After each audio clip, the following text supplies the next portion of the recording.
Bill Gates, founder of Microsoft. Gautam Adani, founder of Adani group. Richard Branson, founder of Virgin group. इन सब में एक चीज़ common है कि वर्ल्ड के मोस्ट सक्सेसफुल लोगों में से एक हैं। Billionaire Richard Branson, now the first person to reach the edge of space in his very own spacecraft. But in लोगों में एक और चीज़ कॉमन है, वो है education. To change the perception of reality to such an extent that despite of the abundance of information, no one is able to come to sensible conclusions. I don't care what I have to do, if I have to move somewhere or start something or whatever it may be, I am not going to put my children into a system that doesn't understand the gifts and abilities I have just because they don't fit on the conveyor belt. And in the US, there are more than 5 lakh people who don't send their children to school. Ironically, mostly all teachers, because they know how screwed up the system is. और दूसरी तरफ हो आप जो शायद किसी college में पढ़ रहे होगे, टाइम पे असाइनमेंट कंप्लीट कर रहे होगे, अटेंडेंस मेंटेन कर रहे होगे और सारे रूल्स एंड रेगुलेशंस को फॉलो कर रहे होगे, या फिर किसी गवर्नमेंट एग्जाम की तैयारी कर रहे होगे इस उम्मीद में कि अगर आपको डिग्री मिल जाएगी या ये गवर्नमेंट एग्जाम निकल जाएगा तो आपको एक अच्छी जॉब मिल जाएगी एंड उस जॉब से आप अपने सारे सपने पूरे कर पाओगे, एक बड़ा घर ले पाओगे, एक गाड़ी ले पाओगे और खूब सारे पैसे कमा पाओगे। लेकिन क्या आपको पता है रियलिटी कुछ और है। आपने तैयारी शुरू करी, आप कितने साल के थे? सर उस समय हम 18 साल के थे। और अभी हम 30 साल के हो गए। 30 साल। पिछले 12 सालों में आपने अपनी ज़िंदगी में क्या किया है? ज़िंदगी में सर पढ़ते गया, डिग्री लेते गया। मैंने 3 सब्जेक्ट में पोस्ट ग्रेजुएट किया, बीएड किया, सीटेट क्वालिफाइड है, नेट क्वालिफाइड है सर। आप सालों मेहनत करने के बाद एक डिग्री लेते हो, ग्रेजुएशन कंप्लीट करते हो, लेकिन फिर आपको पता लगता है कि इस डिग्री से आपको जॉब ही नहीं मिल रही। आप ना जाने कितनी कंपनियों में अप्लाई करते हो बट आपको किसी न किसी कारण से रिजेक्ट कर दिया जाता है। फिर लोग आपका मजाक बनाने लगते हैं। देखते हैं हम लोग को बहुत हीन भावना से, परिवार रिश्तेदार वाले उतना बात नहीं करते सर। और मैं 2 साल से गाँव में भी नहीं गया अभी तक। दुख है सर, क्या बोलूँ। मैं अपने दुख और पीड़ा को किसी पर सामना नहीं कर सकता हूँ सर। बहुत संघर्ष से पढ़ा, ट्यूशन पढ़ा के मैं 2012 से ट्यूशन पढ़ा के अभी तक मैं पढ़ाई किया हूँ और मैं कुछ भी हासिल नहीं कर पाया। उल्टा हमारे पर फायर हो गया। और इन सब के कारण आपका सेल्फ एस्टीम कम हो जाता है, आपका कॉन्फिडेंस गिर जाता है और आप ये सोचते हो कि बस एक जॉब मिल जाए एंड जैसे तैसे आपको वो एक जॉब मिल भी जाती है बट उस जॉब में सैलरी बहुत कम होती है एंड आपको मजबूरी में भी वो जॉब करनी ही पड़ती है। बट कम सैलरी होने के कारण आप घर गाड़ी नहीं खरीद पाते हो, इसलिए आप होम लोन ले लेते हो, कार लोन ले लेते हो एंड अपने आप को EMI के बोझ की तले दबा लेते हो। और अब आपके लिए ये जॉब करना मजबूरी बन जाता है। आपको अंदर ही अंदर एक डर सताता रहता है कि अगर मेरी जॉब छूट गई तो मैं EMI कैसे भरूंगा, बच्चों की फीस कैसे भरूंगा, बिल्स कैसे पे करूंगा। एंड इसी डर के कारण आप रोज सुबह उठते हो, ऑफिस जाते हो, दिन भर काम करते हो और शाम को घर आ जाते हो, फिर चाहे आपको वो काम करना पसंद हो या नहीं। और धीरे धीरे ये आपकी आदत बन जाता है और ऐसा करते करते एक दिन आप बूढ़े हो जाते हो। फिर आप बैठ के ये सोचते हो कि मैं ही अनलक्की था कि मैंने इतनी मेहनत करी लेकिन उसके बाद भी मैं जीवन में कुछ बड़ा नहीं कर पाया। बट इसमें आपकी गलती नहीं है क्योंकि सच कुछ और ही है मेरे दोस्त, जो आपको बचपन से बताया ही नहीं गया। The gang of 9 got together, I think it was, and decided this is what people should learn. Physics, biology, chemistry, and this is how they should learn. It's like the newspaper industry, right? More printing presses, more big buildings, right? Makes us look grander. The people who built the schools were consciously aiming at eradicating the will of the students who were part of the system because they wanted them to be obedient. The entire purpose of a good university is to give you a foundation to fail, not a foundation to get an A. आप बचपन से जिस education system को आंख बंद करके follow कर रहे थे वो बनाया इसलिए गया था ताकि आप फेल हो, आप एक ईमानदार वर्कर या एम्प्लॉय बनो। अब आपको लग रहा होगा कि मैं क्या बकवास किए जा रहा हूँ, लेकिन मुझे थोड़ा टाइम दे दो, उसके बाद आपको खुद समझ आ जाएगा कि आपको बचपन से किस ट्रैप में फंसाया जा रहा है। अंबानी, विराट कोहली, आमिर खान, नरेंद्र मोदी, ये सब हमारे इस करंट एजुकेशन सिस्टम के ट्रैप में नहीं फंसे।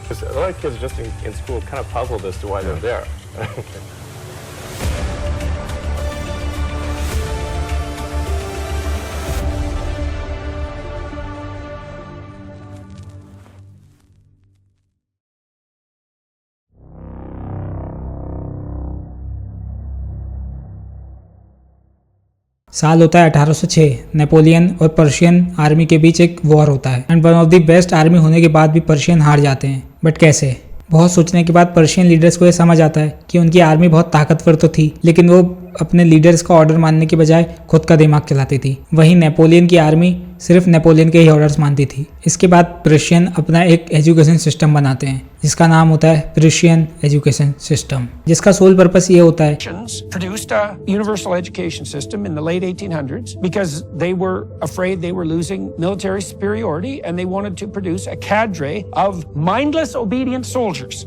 That was expressly the purpose. कि आने वाले जनरेशन को एक ऐसे पर्सन में ट्रांसफॉर्म किया जाए जो कि ईमानदार हो और अपने से सुपीरियर के हर ऑर्डर माने, वो भी बिना किसी सवाल के। इस 8 साल के एजुकेशन में उन्हें सिर्फ इतना ही सिखाया जाता है ताकि वो अपने से सुपीरियर की बात माने और उतना ही करे जितना उनसे कहा जाए, ना कि अपना दिमाग चला पाए। इस तरह एक ऐसे एजुकेशन सिस्टम का निर्माण हुआ जो आगे जाकर सब कुछ बदलने वाला था, और ऐसा ही हुआ। इस दौरान एक और चीज चल रही थी, इंडस्ट्रियल रेवोल्यूशन, जो कि अपने पीक पर था। वर्ल्ड में मशीन्स डोमिनेट करना शुरू कर रही थी, बड़ी बड़ी फैक्ट्रीज बन रही थी। बट प्रॉब्लम ये थी कि फैक्ट्री में काम करने के लिए वर्कर्स नहीं मिल रहे थे, क्योंकि लोग खुद का काम कर रहे थे, खेती कर रहे थे, हैंडीक्राफ्ट कर रहे थे, या खुद का छोटा मोटा बिजनेस करके पैसे कमा रहे थे। और ये सब छोड़ के कोई किसी और की फैक्ट्री में वर्कर का काम क्यों ही करेगा। अब इसका सॉल्यूशन कैसे निकाला जाए? तो जो बड़े बड़े लीडर्स थे उन्हें पर्शियन एजुकेशन सिस्टम के बारे में पहले से ही पता था। इसीलिए अलग अलग कंट्रीज अपने एजुकेशन सिस्टम में पर्शियन एजुकेशन सिस्टम को अपनाना शुरू कर देती हैं। और इसका सोल पर्पस क्या था कि एक ऐसी जनरेशन तैयार करना जिसके दिमाग में ये भर दिया जाए कि अगर उसे पैसे कमाने हैं तो उसे एक फैक्ट्री में लेबर का काम ही करना पड़ेगा या वर्कर का काम ही करना पड़ेगा।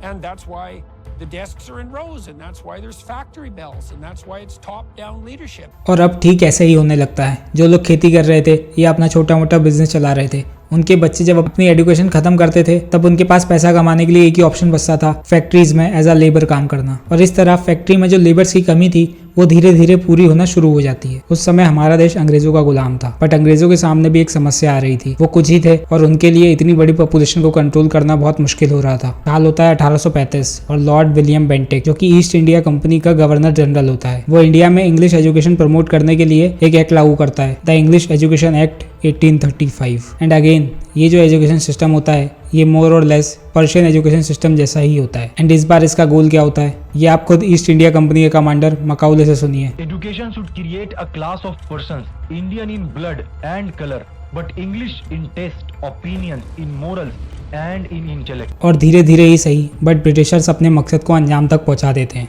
ऑफिस में क्लर्क से लेके आर्मी में सिपाही तक इंडियंस होते हैं। ब्रिटिशर्स इंडियन लोगों का इतना ब्रेन वॉश कर देते हैं कि इंडिया के लोग उनकी बातों को मानना अपनी ड्यूटी समझने लगते हैं। लेकिन अब आप सोच रहे होंगे कि इस चीज़ को तो इतने साल हो चुके हैं और अब हम ब्रिटिशर्स के गुलाम भी नहीं हैं, तो इससे हमें क्या। लेकिन कुछ मिनटों बाद आपको ये समझ आएगा कि इस चीज़ का आपसे क्या लेना देना है।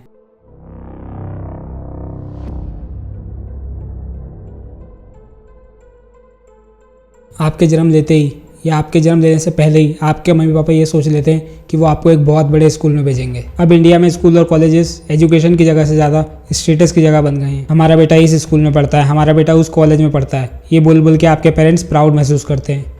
और जैसे ही आप बोलना शुरू करते हैं आपके पेरेंट्स आपको एक स्कूल में डाल देते हैं और फिर रिलैक्स होकर बैठ जाते हैं कि मैंने तो अपने बेटे को एक बहुत बड़े स्कूल में डाल दिया है और अब वो स्कूल वाले मेरे बेटे का फ्यूचर बना देंगे, मुझे तो बस टाइम पर फीस भरनी है। आप स्कूल जाते हो एक फ्रेश, क्रिएटिव और क्यूरियस माइंड के साथ, जिसे अगर अच्छे से ट्रेन किया जाए तो वो कुछ भी हासिल कर सकता है। बट जैसे ही आप स्कूल जाते हो आपको कुछ सब्जेक्ट का कॉम्बिनेशन बना के एक सिलेबस थमा दिया जाता है और अब से आपके लिए वो सिलेबस ही आपकी दुनिया बन जाता है। अगर आप उस सिलेबस के बाहर कुछ सोचो या कुछ और करो तो आपके मार्क्स कम हो जाते हैं, फिर आपको पनिशमेंट मिलती है। लेकिन आपके पेरेंट क्या एक बार भी ये सोचते हैं कि स्कूल में आपको जो पढ़ाया जा रहा है वो वर्थ इट भी है या उनके बच्चे को जो पढ़ाया जा रहा है वो उसे पसंद भी है? नहीं, क्योंकि वो तो ये सोचते हैं कि स्कूल और कॉलेजेस ही वो जगह हैं जो उनके बच्चे का फ्यूचर बना सकती हैं। लेकिन अगर आप एक बार ध्यान से सोचो तो आपको ये पता लगेगा कि स्कूल और कॉलेज के दौरान आपको एक ऐसे पर्सन बनाया जा रहा था जो जब स्कूल और कॉलेज से निकलेगा तो उसका सिर्फ एक ही गोल होगा कि उसे एक जॉब मिल जाए, या दूसरे शब्दों में कहूँ तो उसे कोई काम पर रख ले।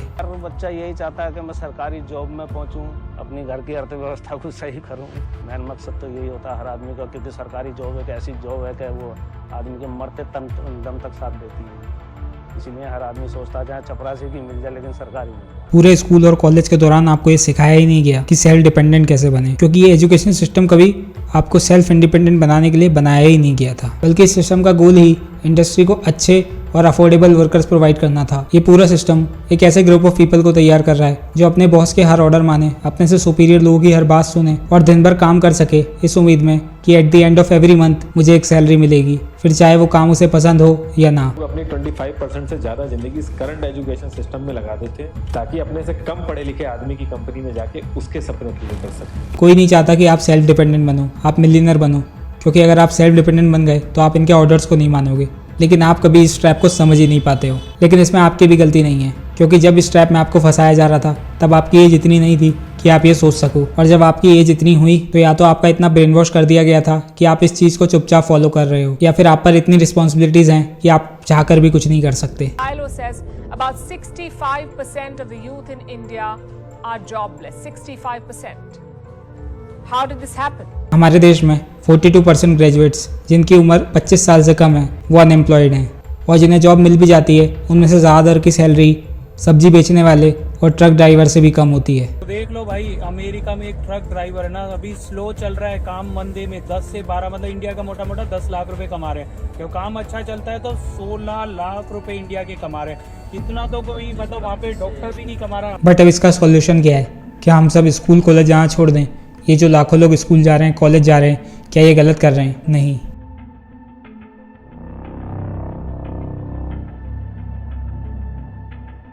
इस चीज़ का एक ही सॉल्यूशन है कि हम डिग्री और मार्कशीट से ज़्यादा सेल्फ डेवलपमेंट पर फोकस करें, नई नई चीज़ें सीखें, नई नई चीज़ें एक्सप्लोर करें, ना कि सिर्फ किताबें रटते जाएं। अगर आप पेरेंट हैं तो अपने बच्चे को स्कूल भेजें, कॉलेज भेजें, लेकिन उन्हें अच्छे मार्क्स लाने के लिए फोर्स ना करें। उन्हें ये बताएं कि इस दुनिया में करने के लिए बहुत कुछ है, उन्हें एक्सपोजर दें, ना कि उन्हें सिर्फ एक जॉब पाने के लिए फोर्स करें। अपने बच्चों को कुछ अलग, कुछ नया करने दें और उन्हें आगे बढ़ने के लिए हमेशा मोटिवेट करते रहें। हम सब जेई, गेट, यूपीएससी इन सब के लिए तो ड्रॉप ले लेते हैं, लेकिन क्या हम कभी खुद को समय देते हैं? क्या बैठकर ये सोचते हैं कि आखिर हमारा इंटरेस्ट क्या है, हमारा पैशन क्या है, हम करना क्या चाहते हैं, हम किस चीज़ में अच्छे हैं? अगर नहीं तो एक बार बैठकर ज़रूर सोचना। अब आपको नॉर्मल लाइफ जीनी है और एक मामूली सी जॉब करनी है या अपने सपनों को पूरा करना है, डिसीजन आपका है।